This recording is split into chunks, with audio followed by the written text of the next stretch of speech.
여러분들 악동 뮤지션 아시나요? 네, 악뮤라고도 부르는데 오빠와 여동생이 함께 만든 그룹이죠. 근데 한국의 오디션 프로그램에 나와가지고 1등을 했어요. 그래서 이 사람들이 가수로서 많은 사람들에게 알려지기 시작했는데 이 악동 뮤지션의 오누이는 몽골에 있는 선교사님 자녀들입니다. 그래서 아버지와 함께 몽골에 가서 생활을 하면서 또 교회 생활을 하다가 밴드를 만들어서 친구들과 함께 음악을 하고 찬양을 하는데 자신이 가지고 있는 어떤 천재성을 발견하게 된 거죠. 그래서 한국으로 들어와서 오디션 프로그램에서 1등을 하고 또 가수 활동을 하면서 많은 사람들에게, 특별히 젊은이들에게 영향을 주는 인플루언서로서 지금 살아가고 있는 그런 가수들인데요. 그 오빠의 이름이 이찬혁인데, 이 이찬혁이라는 친구가 얼마 전에 그 한국에 이제 영화제가 있습니다. 청룡 영화제라는 영화제에 모든 영화 배우들과 또 연예인들, 그리고 그것을 방송을 통해서 보는 전 국민들 앞에서 노래를 하나 불렀습니다. 그 영화제에 초청돼서 노래 부르는 것도 굉장한 일인데, 그 노래를, 어떤 노래를 불렀냐면 장래 희망이라는 노래를 불렀어요. 그냥 여러분들이 흘려 들으시면 장래 희망, 꿈을 얘기하나 보다 그렇게 들으실 수 있지만, 이 장래가 그런 먼 미래를 얘기하는 것이 아니라 장래, 우리가 죽어서 치르는 장례식을 의미하는 거예요. 장래 희망이라는 제목의 노래를 불렀어요. 그래서 많은 사람들이 어리둥절했습니다. 이 축하의 자리에서 이 장례식에 대한 노래를 불렀다. 그것도 굉장히 사람들에게 충격이었지만, 대부분의 대중가요가 사랑을 노래하는데 죽음을 노래하는 가사예요. 그러니까 굉장히 더 충격적인 거죠. 근데 죽음을 노래하는데도 불구하고 기쁘고 즐거운 거예요. 제가 한번 그 노래의 가사를 여러분들께 한번 소개해 보도록 하겠습니다. 종종 상상했던 내 장례식엔 축하와 환호성 또 박수 갈채가 있는 파티가 됐으면 했네. 왜냐하면 난 천국에 있기 때문에 모두 여기서 다시 볼 거라는 확신이 있네. 내 마음을 다 전하지 못한 게 아쉽네. 할렐루야, 꿈의 왕국에 입성한 아들을 위해 할렐루야, 함께 일어나 춤을 추며 뛰며 찬양해.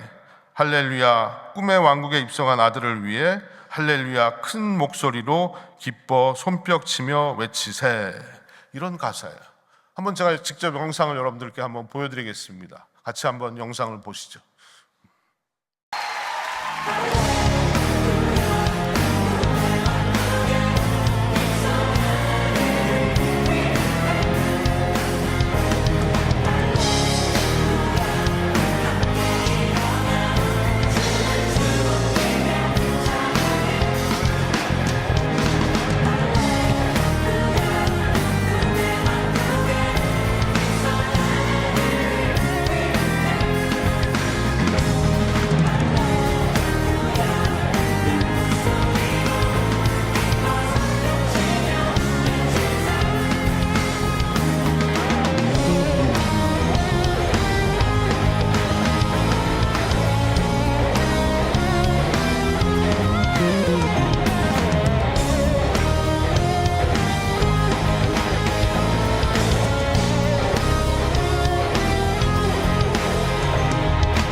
네, 할렐루야를 부르고 춤을 추며 외치다가 본인이 직접 관으로 들어갑니다.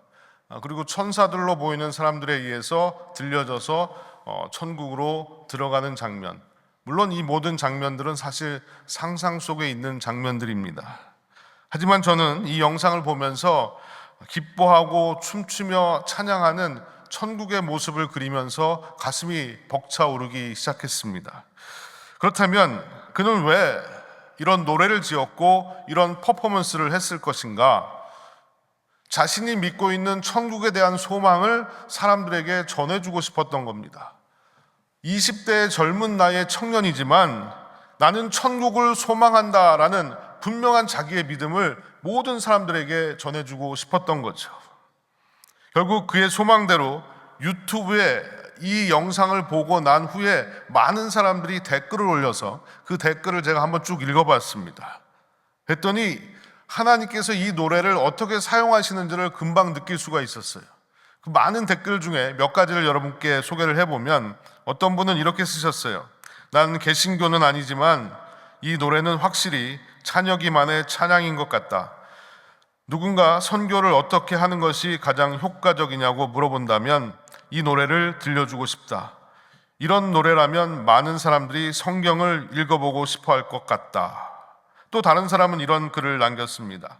종교인들, 왜 종교 믿는지 처음으로 알 것 같아짐. 뭔가 이렇게 생각하면 확실히 위로가 되네.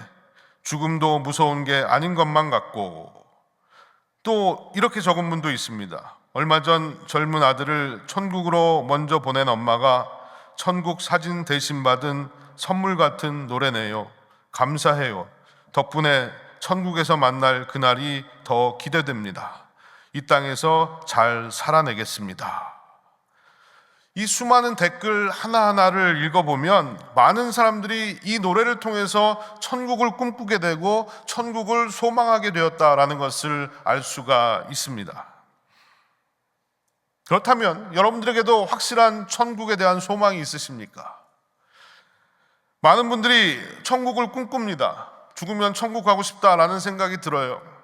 하지만 천국의 삶이 잘 그려지질 않는 겁니다. 천국에 가서 뭐 하면서 살지? 천국에 가서 어떻게 살지? 뭐 이런 질문들이 끊이지 않고 우리에게 찾아오는 것이 사실입니다. 그런데 오늘 우리가 읽은 이 말씀은 천국의 생활에 대해서 우리에게 분명하게 말씀해 주고 있습니다. 천국에 가서 뭘 하느냐? 그 답을 주고 있어요. 한마디로 천국 생활은 예배의 연속이다라는 겁니다. 천국 백성들이 행하는 가장 중요한 일이 뭐냐? 하나님께 예배하는 것이다 라는 거예요. 춤을 추고 뛰고 찬양하면서 하나님을 예배하는 것, 이것이 바로 천국에서 우리가 하는 일이다 라는 거죠. 요한계시록에 보면 요한은 정말 특별한 하나님의 은혜를 받았습니다. 그래서 천국을 미리 볼 수 있는 특권을 받은 사람이에요.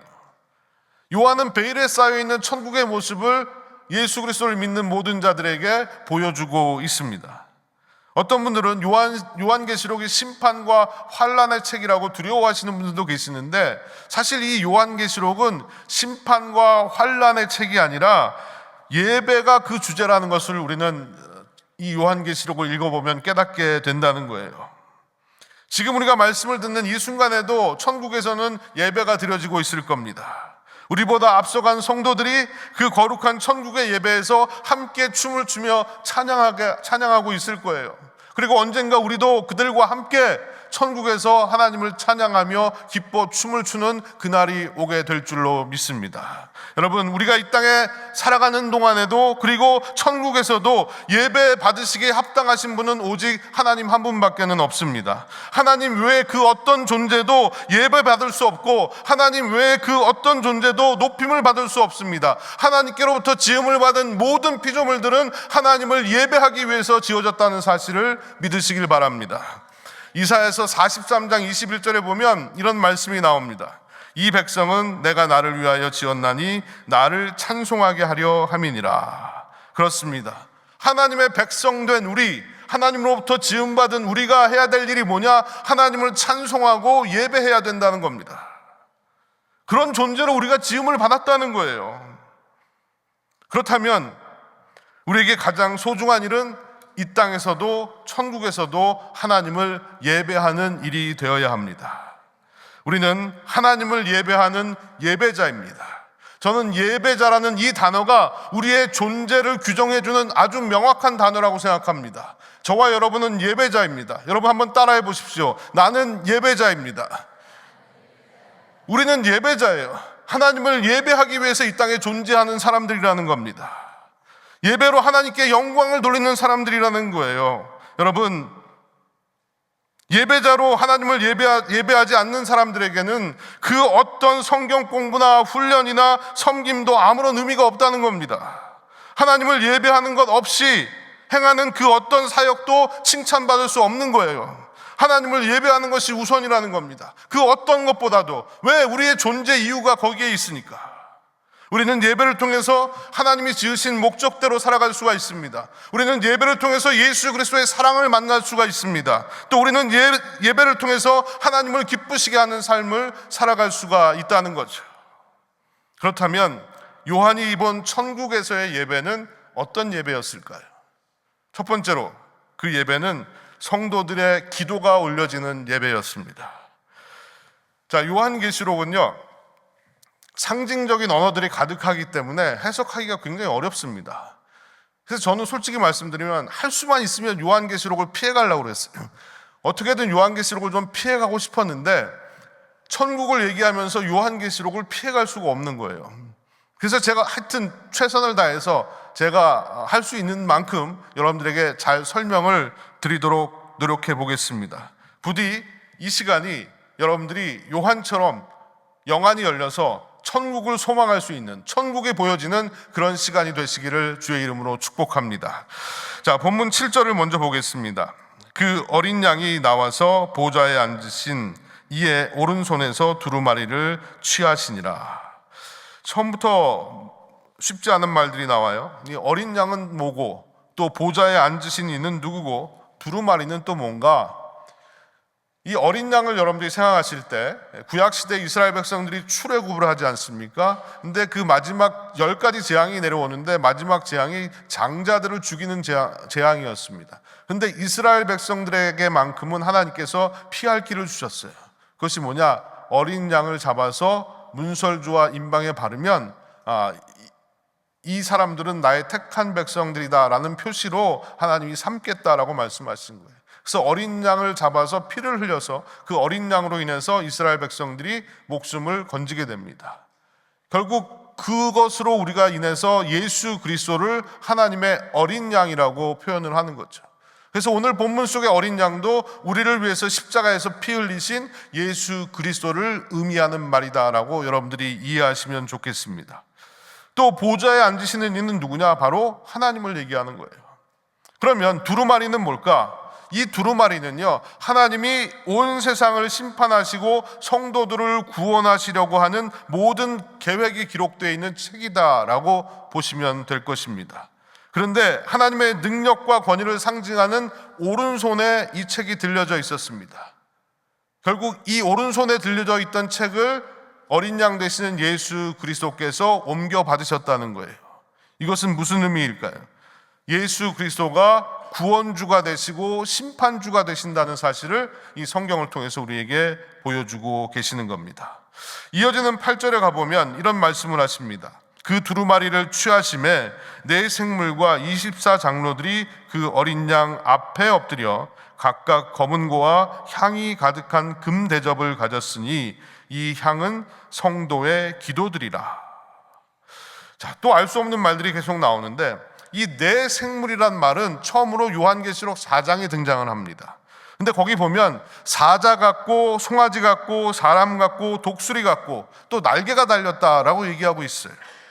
긴 이야기들이 그 요한계시록 4장에 나오는데 이것을 한마디로 정리해 보면 피조물들을 대표하는 존재가 바로 네 생물이다라고 여러분들이 이해하시면 좋을 것 같아요. 자, 그렇다면 또 24장로는 무엇을 얘기하는 건가? 우리 빈내리 교회에서 은퇴하신 그리고 천국 가신 24명의 장로들이 여기에 나오시는 건가? 그러면 얼마나 좋겠습니까?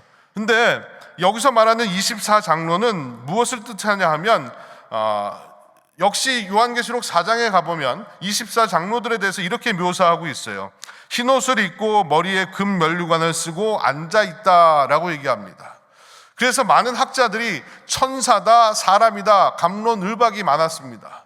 근데 이 24장로가 어떤 존재냐라는 말을 한마디로 설명을 드리면 하나님의 모든 백성들, 택하신 백성들을 대표하는 존재다라고 이해하시면 좋을 것 같아요. 자, 그런데 이 어린 양 앞에 엎드렸다라고 되어 있습니다. 여기 엎드린다는 말이 바로 예배한다라는 뜻이에요. 왜냐하면 예배를 뜻하는 단어 프로스퀴네오라는 단어가 최상의 존재에게 엎드려 경배하는 것을 가리키는 말이기 때문에 그렇습니다. 그런데 그들이 가지고 있던 물건이 있었는데 그것이 뭐냐? 검은 고와 향이 가득한 금대접이었다라고 말합니다. 검은 고, 이 한글 성경에는 검은 고라고 번역을 했지만 요한이 어떻게 한국 사람도 아닌데 검은 고로 알겠습니까? 이게 좀 더 원문에 가까운 번역을 한다 그러면 하프라고 얘기하는 게 더 맞을 것 같아요. 그래서 하프를 들고 아마 하나님을 찬양하기 위한 도구로 사용하기 위해서 하프를 들고 있었을 것이다 라고 보는 거죠. 그렇다면 이 구절은 우리가 이렇게 해석해 볼 수가 있습니다. 피조물들을 대표하고 하나님의 백성들을 대표하는 사람들이, 존재들이 하프와 향이 가득한 금대접을 가지고 예수 그리스도 앞에 엎드려서 예배했다, 경배했다라고 이해를 하시면 좋을 것 같습니다.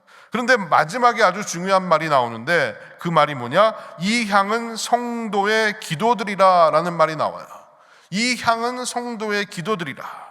결국 기도가, 오늘 우리가 드리는 기도가 천국에서 울려 퍼지고 천국으로 올려진다라는 의미로 이해할 수 있을 겁니다.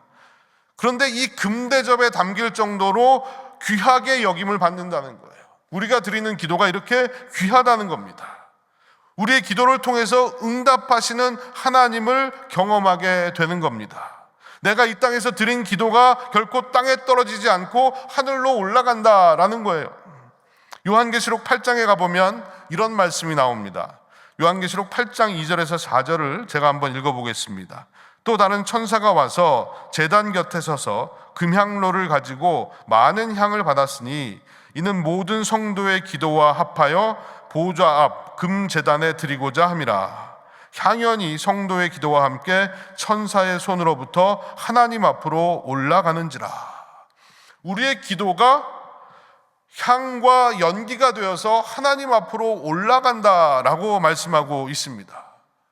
결국 우리가 드리는 기도가 하나님께로 올라간다라는 사실을 분명하게 보여주고 있는 거죠. 또 시편 141편에 보면 다윗이 이런 고백을 합니다. 나의 기도가 주의 앞에 분향함과 같이 되며 나의 손드는 것이 저녁 제사같이 되게 하소서. 여러분, 기도가 이런 거라는 거예요. 우리가 드리는 기도가 그냥 허공에다 외치는 우리의 넋두리가 아니라 하나님이 들으시고 하나님 앞에 올려지는 것이다 라는 사실을 성경은 분명하게 말씀하고 있습니다. 출애굽기 2장에 보시면요, 또 이런 말씀이 나옵니다. 여러 해 후에 애굽 왕은 죽었고 이스라엘 자손은 고된 노동으로 말미암아 탄식하며 부르짖으니 그 고된 노동으로 말미암아 부르짖는 소리가 하나님께 상달된지라. 하나님이 그들의 고통 소리를 들으시고 하나님이 이스라엘 자손을 돌보셨고 하나님이 그들을 기억하셨더라. 이스라엘 백성들이 고통 중에 부르짖는 그 기도가 하늘 보좌에 올라가고 하나님이 그 기도를 들으시고 그들을 기억하셨다라고 성경은 이야기합니다. 여러분, 기도를 우습게 생각하지 마시길 바랍니다. 우리의 간절한 기도가 바로 이런 것이라는 거예요. 천국에서 드려지는 예배는 우리의 기도가 올려지는 예배라는 겁니다. 누군가 이런 말씀을 하셨습니다. 기도는 설교보다 위대하다.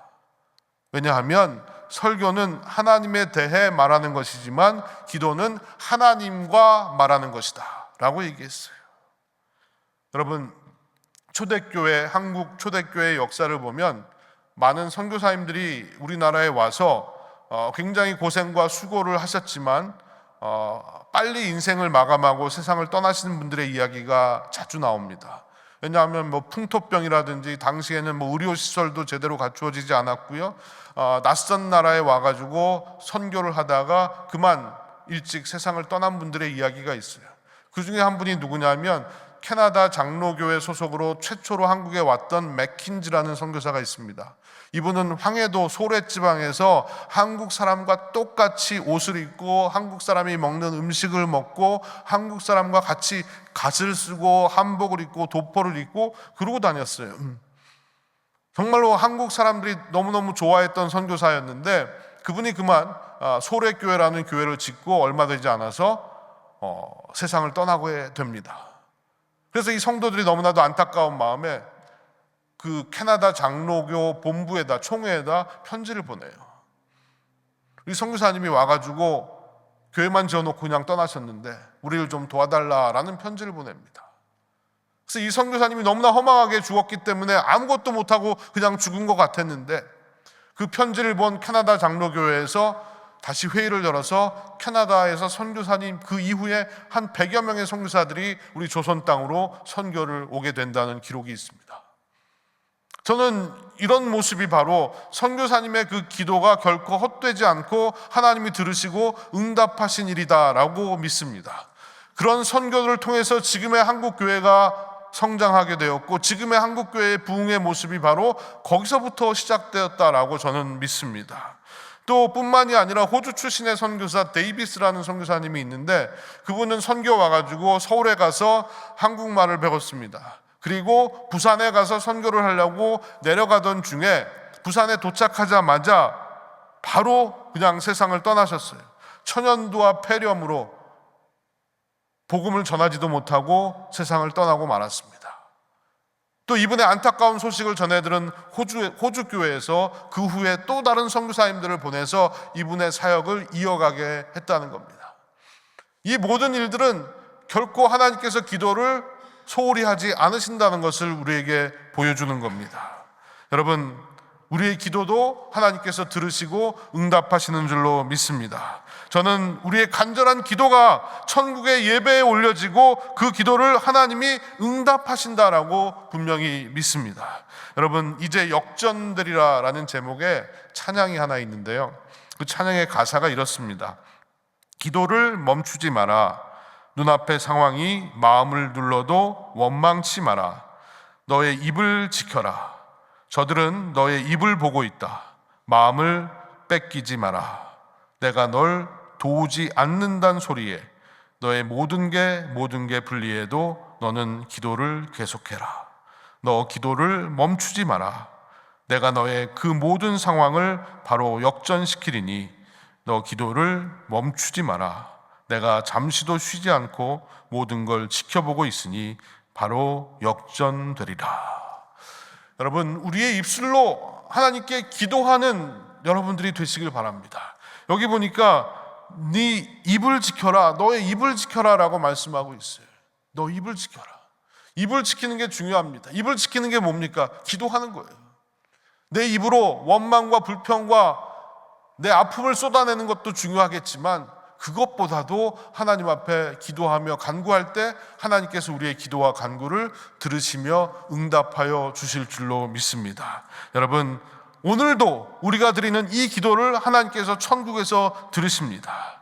우리가 이 땅에서 드리는 기도가 천상에 울려 퍼진다는 겁니다. 우리도 천국에 가면 함께 기도로 하나님을 예배하는 그날이 오게 될 줄로 믿습니다. 그날을 소망하면서 이 땅에서도 기도를 멈추지 않고 살아가는 저와 여러분이 되기를 주의 이름으로 축원드립니다. 두 번째로 천국에서 드려지는 예배는 예수님만 높임을 받으시는 예배라는 겁니다. 예수님만 높임을 받으시는 예배. 앞에서 어린 양이 바로 예수 그리스도를 말한다고 말씀드렸습니다. 그러면 요한계시록에 어린 양이라는 말이 몇 번이나 나올까요? 27번 나옵니다. 그러면 이 요한계시록에 이렇게 어린 양이라는 말이 자주 나오는 것은 무엇을 의미하는 건가? 그것은 바로 예수 그리스도가 요한계시록의 중심이시다라는 사실을 이야기하는 겁니다. 오늘 우리가 읽은 본문에도 어린 양이란 말이 4번 등장하는데 9절에서 10절까지는 24장로들과 네 생물들이 새 노래로 찬양하는 모습을 보여주고 있습니다. 근데 이 찬양이 어떤 찬양이냐? 어린 양 되시는 예수 그리스도를 향한 찬양이었다라는 거죠. 뿐만 아니라 천사들까지 같이 찬양을 올려드리는데 천사의 수가 만만이고 천천이다라고 얘기합니다. 수많은 천사들과 백성들이 모여서 어린 양 예수께 온전히 예배를 올려드리고 있는 모습이에요. 그들이 불렀던 찬양을 12절에 보니까 이렇게 말하고 있습니다. 큰 음성으로 이르되 죽임을 당하신 어린 양은 능력과 부와 지혜와 힘과 존귀와 영광과 찬송을 받으시기에 합당하도다 하더라. 여러분, 이렇듯 천국 예배의 중심에는 예수 그리스도, 죽임을 당하신 어린 양이 계시다는 겁니다. 모든 피조물들이 예수 그리스도를 경배하고 예배하고 있습니다. 예수 그리스도의 십자가 은혜로 구원받은 것을 기뻐하며 감사하고 찬양하고 있다는 거예요. 이것이 바로 천국의 예배입니다. 여러분 상상이 되십니까? 우리가 천국에 가면 구원의 은혜를 더욱더 뼈저리게 실감하게 될 겁니다. 내가 천국에 왔다고 믿어지지 않을 거예요. 예수 그리스도의 은혜로 내가 천국에 왔구나. 이것이 여러분들 모두에게 실감나는 일이 될 겁니다. 이때 우리는 가만히 있을 수가 없어요. 예수 그리스도의 그 은혜와 사랑을 찬양하고 예배할 수밖에 없다는 겁니다. 천사들도 같이 예배를 하지만요, 천사들과 우리가 다른 것은 천사들은 우리가 구원받은 은혜와 감격을 그 깨닫고 이해하는 것만큼 이해할 수가 없습니다. 그들은 그런 것이 없었기 때문에 나는 죄인이었고 나는 구원받을 수 없고 나는 천국에 올 수 없었던 자였는데도 불구하고 예수 그리스도의 은혜와 사랑으로 내가 여기에 왔구나라는 그 감격, 천사들이 이해하겠습니까? 우리만 하나님의 그 은혜와 사랑에 감격해서 예배하고 찬양할 수 있다는 거예요. 여러분, 천국에서는 그 누구도 예배 시간에 팔짱을 끼고 앉아 있거나 휴대폰을 만지작거리고 있거나 아니면 하품하면서 조는 사람이 없을 겁니다. 천국의 예배는 이런 예배예요. 우리가 이 땅에서 이 예배 시간이 힘들고 지루하고 나에게 아무런 의미가 없는 그런 시간처럼 느껴질지는 모르지만 우리가 천국에서 드리는 그 예배는 결코 이 땅의 예배와 비교할 수 없다는 겁니다. 그렇다면 지금 이 땅에서 내가 드리고 있는 예배를 한번 생각해 봐야 합니다. 교회는 천국의 모형입니다. 지금 우리가 드리는 예배는 천국 예배를 간접적으로 경험하는 겁니다. 지금 우리의 예배도 예수님만 바라보고 예수님만 높이는 그런 예배가 되어야 된다는 거예요. 여러분, 내가 지금 예배 드리는 모습이 어떤 모습인지 한번 생각해 보십시오. 내 마음속에 어떤 마음이 있고 내 생각 속에는 어떤 생각이 있는지. 하와이에 가면 뉴호프 크리스천 펠로우십이라는 교회가 있습니다. 이 교회를 담임하고 있는 분이 웨인 코데이로라는 목사님인데, 이 웨인 코데이로라는 목사님의 글을 제가 본 적이 있습니다. 그분이 이런 간증을 하셨어요. 처음에 그 교회가 이제 건물이 없던 시절이 있었는데 예배를 어디서 드렸냐면 공원에서 예배를 드린 겁니다. 근데 어느 날 주일인데 예배를 드리는데 갑자기 비가 쏟아지는 거예요. 비가 쏟아지니까 아무 무방비 상태로 이제 비를 맞아야 되는 상황이고, 또 이 음향 장비라든지 뭐 악기라든지 이런 것들이 물에 젖으면 안 되잖아요.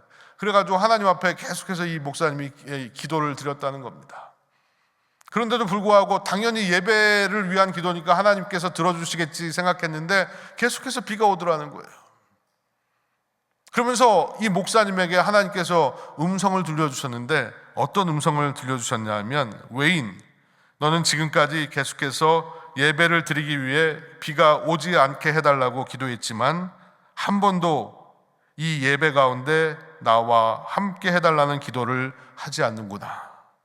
아무리 비가 오지 않는다 해도 내가 이 자리에 함께 하지 않는다면 그것이 예배일 수 있겠니? 라는 이런 음성이 마음에 들렸다는 겁니다. 그 순간 그분의 예배가 바뀌기 시작했다라고 고백하셨습니다. 여러분, 우리 역시 지금 예배 환경이 그리 좋지는 않습니다. 오늘 들어오시다 보셨겠지만 로비에도 뭐 책장들이 막 서 있는데 그게 아마 CD에서 어디서 기증받은 것을 놓을 데가 없으니까 거기다 다 갖다 놓은 것 같아요. 들어오는 입구부터 시작해가지고 예배당 안에도 이 카펫도 다 이게 막 들려 있고 뭐 의자도 중간중간에 빠져 있고, 물론 아프리카나 선교지보다는 훨씬 더 좋은 환경 가운데 우리가 예배를 드리고 있지만 우리가 평상시 드리던 환경과는 많이 다릅니다. 여러분, 어떠한 환경에 있든지 하나님 예수 그리스도만 바라보며 예배하실 수 있습니까? 환경이 우리에게 그렇게 중요한 겁니까? 환경보다 더 중요한 것은 우리가 예수님과 함께 예배하고 있느냐라는 겁니다. 제가 천국에 대한 유머를 하나 가지 더 여러분과 좀 나누고 싶은데요. 어떤 성도님이 죽어서 천국을 가셨어요. 근데 뭐 천국에서 막 환영을 하는 겁니다. 환영을 하고 뭐 천사들이 막 반겨주고 막 그러는데 예수님이 저기서 손을 흔들면서 야, 잘 왔다 막 이렇게 인사를 하시는 거예요. 근데 조금 있다가 목사님이 오셨는데 예수님이 막 버선발로 뛰어나가셔가지고 막 끌어안고 막 눈물을 흘리시면서 너 잘 왔다 막 이렇게 얘기를 하시는 거예요. 그래서 그 성도님이 좀 마음이 상했어요. 아니 내가 올 때는 그냥 멀리서 손만 흔드시더니 왜 목사님이 온다고 이렇게 끌어안고 이렇게 난리를 치시나? 내가 세상에서도 차별받았는데 이 천국까지 와서 차별받아야 되나? 그런 마음이 생겼다는 거예요. 그래서 물어봤어요. 왜 그러셨냐고. 그랬더니 예수님이 대답하시기를 야 요즘 목사들이 천국에 잘 안 와 라고 얘기하셨다는 거예요. 여러분 이런 일이 가능할까요? 목사가 천국에 가지 못한다. 전 충분히 가능하다고 봅니다. 왜요? 목회를 잡이라고 생각하는 사람들은 구원의 확신이 없어도 목회할 수 있습니다. 잡이니까 이게. 제가 이런 얘기를 들었어요. 한 2주 전에 어떤 작은 교회 목사님이 부임하셔가지고요, 교회 사역을 하시다가 교회 형편이 너무 어려워져가지고 목사님께 사례비를 충분히 드리질 못했대요. 근데 목사님 교회가 있고 바로 그 앞이 사택이었는데 목사님 사례비가 깎이니까요, 그 다음날부터 새벽 기도를 안 나오시더래요. 돈 때문에 새벽 기도 한 겁니까? 안타까운 것은 점점 더 목회를 잡으로 생각하는 사람들이 많아지기 시작했어요. 사례비를 얼마만큼 달라고 아예 처음부터 요구합니다. 그만큼 주지 않으면 난 안 한다. 물론 다 이유가 있겠지만요, 너무나 안타까운 일입니다. 저를 포함한 수많은 목회자들이 천국에서 여러분들 못 볼 수도 있습니다. 하나님만 바라보고 하나님만 예배하지 않고 내 잡이기 때문에 나와서 설교하고 내 잡이기 때문에 나와서 예배를 드리는 그런 경우라면 얼마든지 천국에 가지 못할 수 있어요. 여러분들도 마찬가지입니다. 내가 찬양팀을 해야 되기 때문에 이 자리에 나와서 예배를 드린다? 내가 교회 직분자이기 때문에 이 자리에 나와 앉아 있는다? 만약에 여러분들이 그런 마음으로 이 자리에 계신다면 여러분들 천국에서 볼 수 없을 수도 있습니다. 내 예배의 중심에 항상 예수 그리스도가 계시고 내 마음 가운데 예수 그리스도의 그 사랑과 은혜에 감격하는 마음, 그 마음으로 하나님을 예배하고 경배하지 못한다면 우리의 예배는 헛된 예배가 될 수밖에 없는 겁니다. 여러분, 예수 그리스도를 향한 간절한 마음, 은혜에 대한 감격이 살아있는 예배가 되어야 합니다. 그런데 그 진정한 예배는 나로부터 시작하는 거예요. 예배 환경이 어떻든, 내 주위에 있는 사람들이 어떻든, 내가 예수 그리스도께서 나를 구원하신 그 은혜와 사랑에 대한 기쁨과 감격이 내 안에 있느냐 하는 것이 가장 중요하다는 겁니다. 여러분, 우리의 믿음의 조상들은요, 이런 마이크가 없는데도 얼마든지 예배드리며 하나님의 은혜를 체험했습니다. 영상 같은 거 하나도 없을 때에도 많은 성도들이 눈물로 기도하고 성령 충만해서 하나님을 찬양하고 예배했습니다. 예배를 예배되게 하는 것은 오직 십자가의 예수 그리스도밖에는 없습니다. 다른 어떤 조건도, 다른 어떤 환경도 아무런 의미가 없는 거예요. 예수가 빠져 있으면 아무런 의미가 없는 겁니다. 여러분, 천국의 예배를 지금 연습하시길 바랍니다. 구원의 감사와 감격으로 십자가의 예수님을 찬양하고 예배하는 우리 모두가 되기를 간절히 소망합니다. 한 걸음 더 나가서 우리의 삶이 예배라면 우리의 매일매일의 삶도 예수 그리스도의 그 십자가를 바라보며 기뻐하며 노래하는 예배가 되어야 한다라는 겁니다. 나의 죄를 용서하시고 십자가에서 죽으신 그 어린 양 예수, 그 예수 그리스도가 보이십니까? 우리는 돌아갈 곳이 없는 죄인들이었습니다. 천국에 대해서 꿈도 꿀 수 없는 사람들이었습니다. 실패해도 낭망해도 그 어떤 위로도 어디서 받을 수 없는 사람들이었습니다. 하지만 이제는 우리의 삶 가운데 어린 양 예수 그리스도가 계십니다. 그분을 바라보며 그분께 예배드릴 수 있습니다. 그리고 그분께 예배드릴 때 그분이 주시는 위로와 평강과 기쁨을 받을 수가 있다는 거예요. 여러분, 우리는 십자가의 그 사랑을 알기에 인생의 어떤 시련과 아픔이 와도 견디고 이겨낼 수가 있는 거예요. 제가 어떤 목사님의 간증을 들었는데요, 그분이 이런 말씀을 하셨어요. 어느 날 사모님이 갑자기 오시더니 이혼하자고 그러더래요. 그 목사님의 가정 상황은, 목사님이 외아들인데 아버지가 일찍 돌아가시고 홀어머니가 그 아들을 키우셨어요. 그래서 그 어머니에게 이 아들은 하나님 같은 존재고 이 아들은 너무나 소중하고 귀한 존재인 거예요. 죽은 남편과도 같고 또 아들이자 친구이자 모든 것이에요. 근데 결혼을 해서 며느리가 들어왔으니 이 며느리를 정적이라고 생각한 거죠. 그리고 계속해서 며느리를 괴롭히기 시작하는 겁니다. 그러니까 이 사모님이 살다 너무 힘들고 어려우니까 더 이상 못 살겠다, 이혼합시다, 그렇게 된 거예요.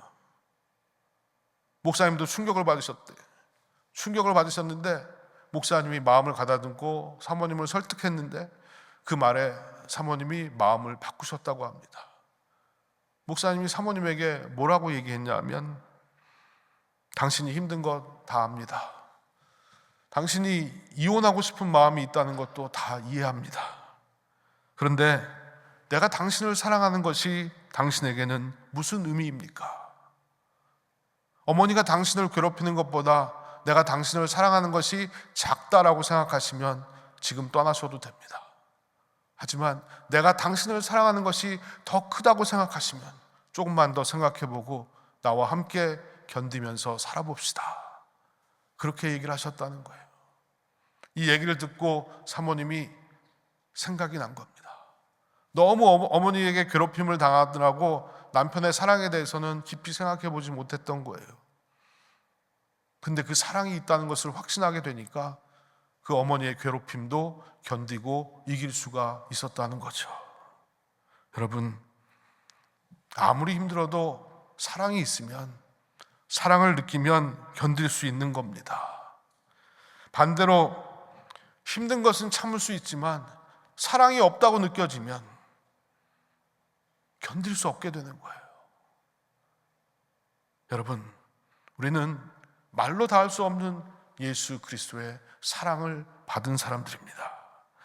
그 사랑으로 구원을 얻은 사람들이에요.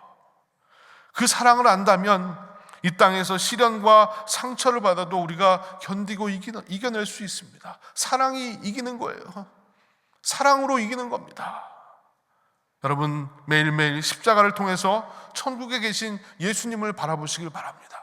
삶의 순간순간이 힘들고 어렵고 괴로울지라도 천국에 계신 그 예수님을 우리가 십자가로 바라볼 수 있다면 십자가에서 보여주신 그 사랑 때문에 내가 또 그분을 노래하고 그분께 예배하는 삶을 살아갈 수 있다는 것입니다. 여러분, 천국 소망을 전하며 한 영혼에게 다가가서 천국의 소망을 나눌 수 있는 우리의 삶이 되기를 간절히 소망합니다. 여러분, 주님께 엎드리는 삶, 모든 일을 죽게 하듯 하는 삶, 이것이 바로 우리가 이 땅에서 드릴 수 있는 천상의 예배라는 겁니다. 매일 순간순간마다 십자가를 통해서 예수님을 바라보고 그 예수님의 사랑을 기억하면서 주님을 예배하며 살아가는 저와 여러분이 되기를 간절히 소망합니다. 저는 앞에서 소개드린 그 장래 희망이라는 노래에 달린 댓글 중에 젊은 아들을 먼저 천국에 보내고 힘들어하는 엄마의 고백을 잊을 수가 없습니다. 덕분에 천국에서 만날 그날이 더 기대가 됩니다. 이 땅에서 잘 살아내겠습니다. 이 땅에서 잘 살아내다가 천국에서 아들을 다시 만날 소망으로 살아가는 그 어머니의 마음이 우리 모두의 마음이 되었으면 좋겠습니다. 이 땅에서 하루하루 여러분 힘들고 어렵고 괴로운 순간들이 찾아온다 할지라도 예수 그리스도의 사랑으로 천국에서 나의 기도를 들으시는 그분을 기억하고 하루하루를 견디고 이기면서 사시다가 주님이 부르시는 그날 천국에서도 주님께 예배하고 찬양하는 복된 삶을 영원히 누리는 우리 모두가 되기를 간절히 소망합니다. 기도하겠습니다.